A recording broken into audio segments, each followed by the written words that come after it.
मैं हूं गुनगुन पाठक। आप सभी का स्वागत करती हूं मेरे YouTube channel GP study point पर। आप सभी ने किताबें तो बहुत पढ़ी हैं, पर उन किताबों को लिखने वाले राइटर्स के नाम आप याद नहीं कर पाते, क्योंकि आप उन्हें बार बार रटने की कोशिश करते हैं, बार बार याद करने की कोशिश करते हैं, और फिर आप क्या करते हैं, फिर भूल जाते हैं और आपको फिर याद करना पड़ता है। तो अब से आपको ऐसा करने की कोई ज़रूरत नहीं है, क्योंकि आज हम सीखने वाले हैं ट्रिक से। और यकीन मानिए, आज इसको पढ़ने के बाद आपको लाइफ में कभी इसको दोबारा पढ़ने की ज़रूरत नहीं पड़ेगी, क्योंकि आप इसको कभी भूलने वाले ही नहीं हैं। तो आइए हम बात करते हैं अपनी पहली बुक के बारे में, पहली किताब के बारे में, जो है मुद्रा राक्षस, जिसको लिखा है विशाख दत्त ने। तो हम इसको याद कैसे करेंगे, आइए देखते हैं। मुद्रा राक्षस यानी राक्षस। राक्षस के जो दांत होते हैं वो कैसे होते हैं, विशाल। हमने कई सारी मूवीज़ देखी हैं, कार्टून्स देखे हैं, जिसमें नुकीले नुकीले दांत बना देते हैं, बड़े बड़े दांत। ऑब्वियस है, इंसान तो है नहीं जो इंसान की तरह बनाएंगे। तो राक्षस से हम याद करेंगे विशाल दांत, उसके बड़े बड़े दांत। तो मुद्रा राक्षस लिखी है विशाल दांत नहीं, विशाख दत्त, विशाख दत्त जी ने लिखी है। तो इसको आप कभी भूलने वाले अब है नहीं। अब दूसरी बुक के बारे में बात करेंगे, पृथ्वीराज रासो, जो लिखी है चंद्रवरदाई ने। पृथ्वी और चंद्रमा, इनका तो रिलेशन बहुत अच्छा रिलेशन है, खास वाला, मामा, चंदा मामा। तो पृथ्वी का चक्कर भी लगाता है चंद्रमा, तो पृथ्वी और चंद्रमा का तो रिलेशन ही है, तो इसको तो कुछ खास हमें रखने की ज़रूरत है नहीं। पृथ्वी राजरासों से चंद्रवरदाई हमें आराम से याद हो सकता है।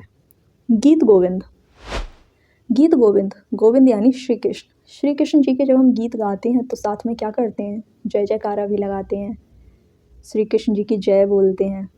तो जय जयकारा, जब हम कोई गीत गाते हैं, राग गाते हैं गोविंद जी के, तो हम जय जयकार भी करते हैं साथ में। तो गीत गोविंद लिखी है जयदेव ने। अब आते हैं प्रियदर्शिका।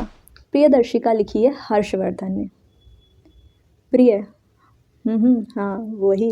Oh my god. वही नहीं, वो नहीं। प्रियदर्शिका, प्रियदर्शिका यानी कोई चीज़ जो हमें प्यारी है बहुत, उसको जो हम देख लेते हैं, हाँ वही। जब हम अपने प्रियतमा के दर्शन कर लेते हैं, या हम कोई जो हमें बहुत प्यारी है कोई चीज़, जब हम उसको देख लेते हैं तो हमारा मन कैसा हो जाता है, खुश हो जाता है, हर्ष से भर जाता है। हर्ष का मतलब क्या होता है, खुश होना। तो हम खुश होने जैसा महसूस करते हैं। तो प्रियदर्शिका किसने लिखी है, हर्षवर्धन ने। बंदी जीवन, बंदी जीवन लिखी है शचीन्द्र सान्याल ने। सान्याल से हम याद करेंगे सन्यास। सन्यासी लोग जो होते हैं वो अपना जीवन पूरी तरीके से अपने आप को बंदी बना लेते हैं, यानी अपने आप को लिमिटेड कर लेते हैं, लिमिटेशन में रख लेते हैं, बहुत ही सिंपल लाइफ जीते हैं। यानी लाइफ जो होती है उनकी, वो एक तरीके से अपने आप को बांध लेते हैं, तो बाउंड्रीज़ में रख लेते हैं। तो बंदी जीवन, सन्यासियों का कैसा होता है जीवन, बंदी जीवन होता है। तो इसीलिए बंदी जीवन लिखी है सचिन सान्याल ने, और हम इसको नहीं भूलने वाले अब। कादम्बरी, कादम्बरी लिखी है वान भट्ट ने। कादम्बरी, कदम कदम पर, कदम कदम पर बहुत सारे कांटे चुभते हैं हमें, बहुत धोखे मिलते हैं ना। ज़रूरी नहीं है कि वही धोखा दे, हमें बहुत ख़ास लोगों से भी धोखे मिल जाते हैं जिन पे हम भरोसा कर लेते हैं। तो आजकल क्या है, कदम कदम पे धोखे मिलते हैं, कदम कदम पे कांटे चुभते हैं, कदम कदम पे। तो कदम कदम पर बाढ़ बिछे हुए हैं हमारे। तो कादम्बरी लिखी है बाण भट्ट ने।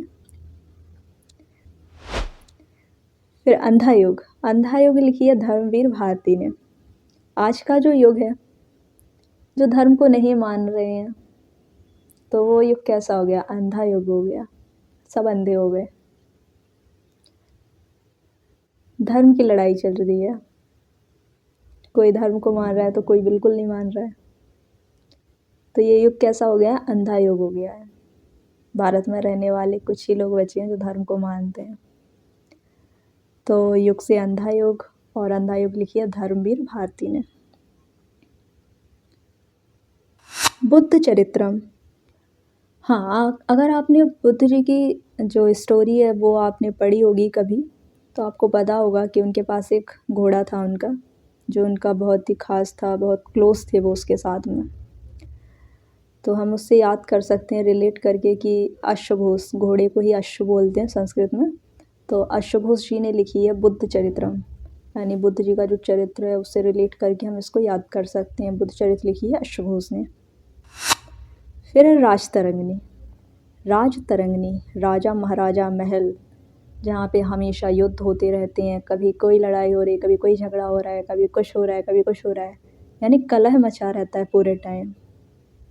कलह से निकलेगा शब्द कल्हड़। राजतरंगिणी लिखी है कल्हड़ ने।